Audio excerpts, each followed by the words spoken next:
One really useful skill to have is to be able to interact directly with services. And one reason for that is you want to be able to pull back the banners that applications provide.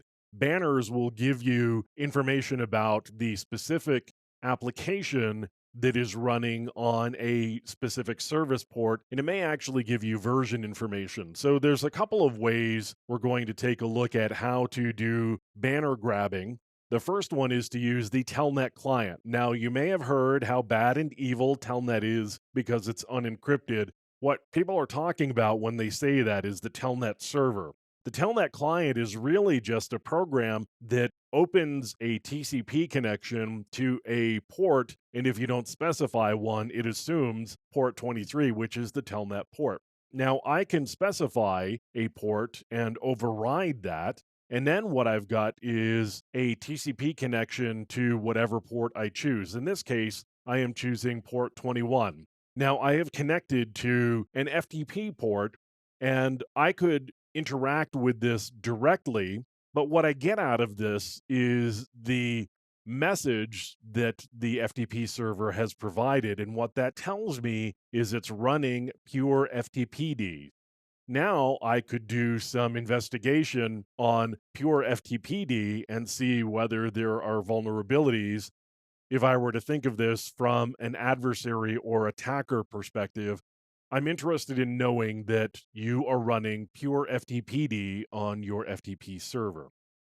If I type control right square bracket, it drops me back to a telnet prompt, and from here I can just type quit. The other program I want to take a look at here is called Netcat. Netcat gives me the ability to do the same thing, but it also has many other capabilities. Netcat is called basically a Swiss Army knife, and I can use Netcat to open up a TCP connection. And again, I'm connected to the FTP server. I use the same port on the same host, and so I'm really getting the same banner back, so there's nothing surprising there. Netcat also gives me the ability to use UDP where Telnet only does TCP. So if you had a UDP server that you wanted to communicate with, you could say -u and it would use UDP as the transport protocol rather than TCP.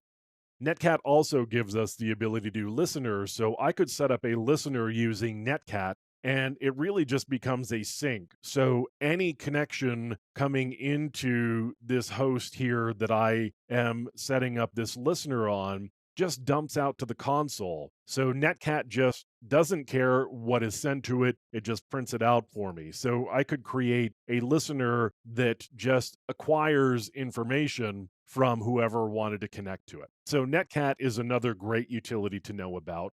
As I said earlier, Telnet is a good option if you've got a TCP host and you just want to open up a raw TCP socket to a port on a system somewhere. So the Telnet client's good for that.